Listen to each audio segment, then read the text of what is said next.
Welcome back to the channel The Art of Negotiation. Today we are going to explore the key principles of negotiation from the book Getting to Yes, Negotiating an Agreement Without Giving In. This book is considered to be a landmark that redefined the game of negotiation. No discussion on negotiation is complete without talking about the key principles outlined in this book. The book explores how principled negotiation can be more effective and productive in achieving the desired outcomes as compared to the conventional negotiation techniques. While negotiations are common, mastering negotiation is challenging.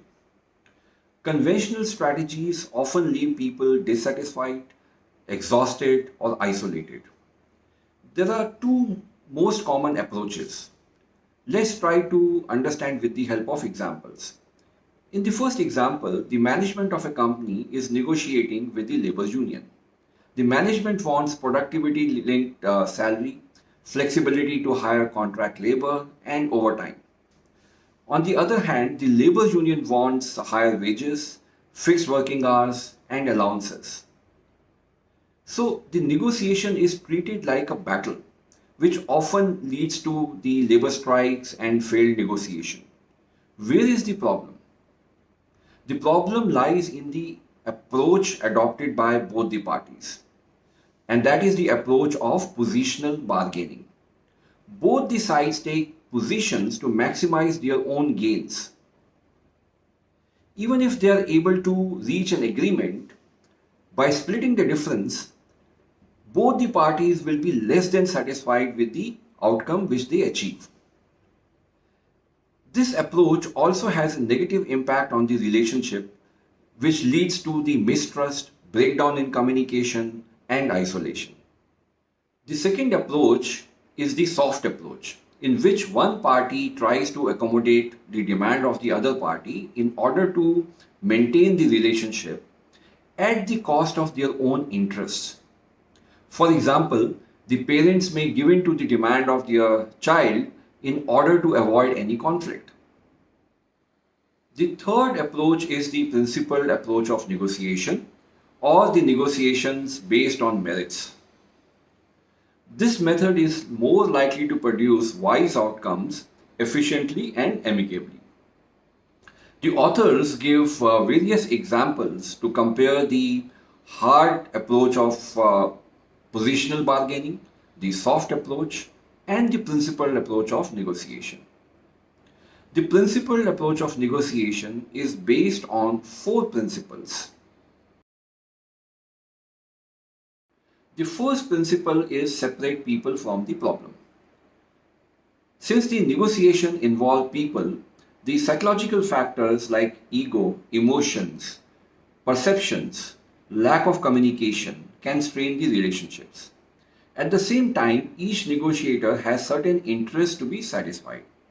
When both are mixed or entangled, then it results in each side taking up positions leading to the arguments.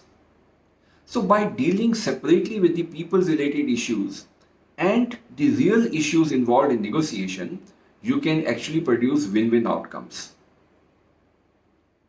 The psychological issues can be resolved by active listening, by allowing the other side to let off their steam, by putting yourself in their shoes, actively communicating, and also keeping your own emotions under check. So once the people side has been taken care of, then both sides can work together to address the real negotiation issues. So if the other party is angry, or they threaten to walk away, so do not try to make them happy by giving concessions. Instead, first deal with their anger psychologically. And once it is settled, then you get down to solve the real issues on the table. The second principle is focus on interest, not positions. Position is what everybody wants, and they express it very clearly. While the interest is why they want what they want, and which is never expressed very clearly until they are asked about it. The authors give an example of two men sitting in a library who argue on whether the library window should be kept open or closed. When the librarian asks this question why to both, then they come out and express their concern. One wants the fresh air to be let in, the other person wants to prevent the strong wind draft. So when the librarian understands their concern and interest, she goes and opens the window in the next attached room, which solves the problem for both. Let's differentiate between the position and interest with the help of few examples. If a landlord takes a position that the tenant should pay 3 months' rent as the deposit, then his real concern is that the tenant should not default on payment of rent on month-to-month basis. If a supplier takes a position to be paid in advance, then the real concern could be that the supplier does not have the working capital to run the business. So understanding interest is very crucial in any negotiation. By identifying and addressing the underlying concerns and needs of the parties involved, the negotiators can create a common ground and come out with the solutions that satisfy everybody's requirement. The third principle is invent options for mutual gains. The authors emphasize the need for doing the brainstorming to generate multiple options for mutual gains. By expanding the possibilities beyond the limited initial proposal, the negotiators can uncover innovative solutions. For example, a husband and a wife may have different preferences for the vacation place. The husband may want to go to a nearby place to minimize the travel, while the wife may want to go to hills to be close to the nature. So both brainstorm, they research to generate multiple options that can meet the mutual interest. Finally, they zero down on a resort which is nearby, peaceful, and surrounded by fields.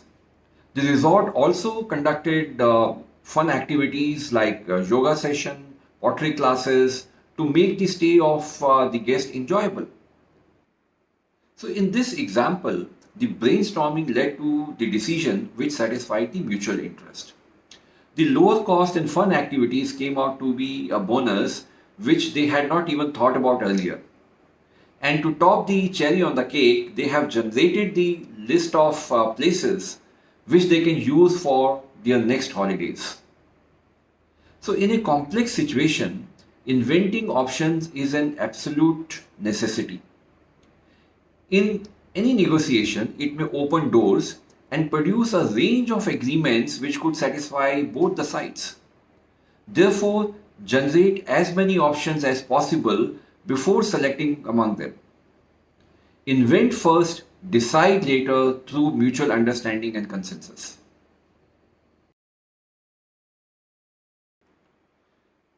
The fourth principle is insist on using the objective criteria.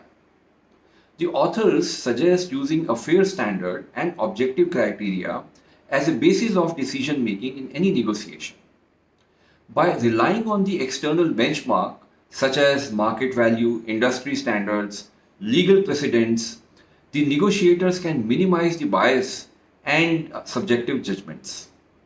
For instance, in a negotiation between a buyer and a seller, rather than solely depending on their personal opinion, they can refer to a comparable sales data, market research, and industry standards to determine a fair price. Some of the examples of the objective criteria are the market price of diesel or gas when negotiating for the transportation cost, use of industry standard of hourly rate when negotiating with the software development vendor. An investor may analyze the company financials and the business plans to arrive at the fair equity stake in the company. During the negotiation, the objective criteria should be agreed upon at the earliest possible stage. If not done early enough, there are chances that each side will hold on to their position. And the longer they hold on to their position, the more difficult it becomes to introduce the objective criteria. In the last part of the book, the authors deal with the practical situations, such as if the other party does not reciprocate the approach of principled negotiation. So, what if the other side is more powerful and they try to exploit the situation?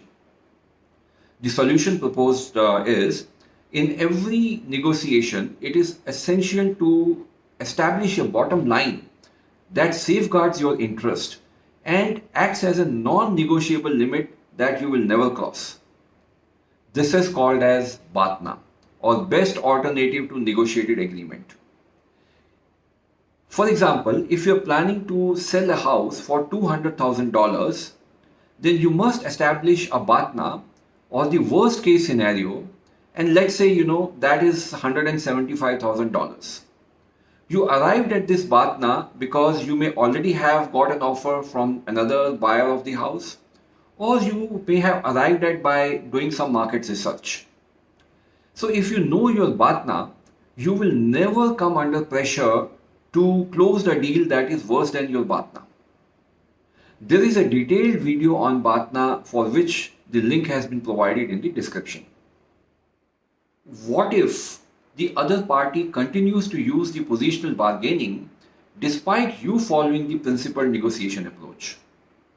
The authors suggest to use negotiation jujitsu. When they attack you, do not counter-attack. Instead of pushing back, sidestep their attack and deflect it against the real problem that you want to address. Rather than resisting the force, channel the force into exploring the interest, inventing the options for mutual gains, and emphasizing the objective criteria. Let's understand with the help of an example. You are a startup and you want to grow your business by adopting an aggressive approach. On the other hand, the investor in the business wants you to take a conservative approach. So instead of countering the investor, you may ask following questions. Do you think we can achieve aggressive valuation targets set by you by adopting a conservative approach? How? What if another competitor enters the market? What risks do you foresee in our approach? Can we discuss how to mitigate those risks? So you don't criticize the other side. Instead, you bring in more clarity by using their objection as a springboard. What if the other side uses dirty tactics against you? As an effective negotiator, firstly, you should be able to spot those tactics or ploys. If they try to provoke you, don't get provoked.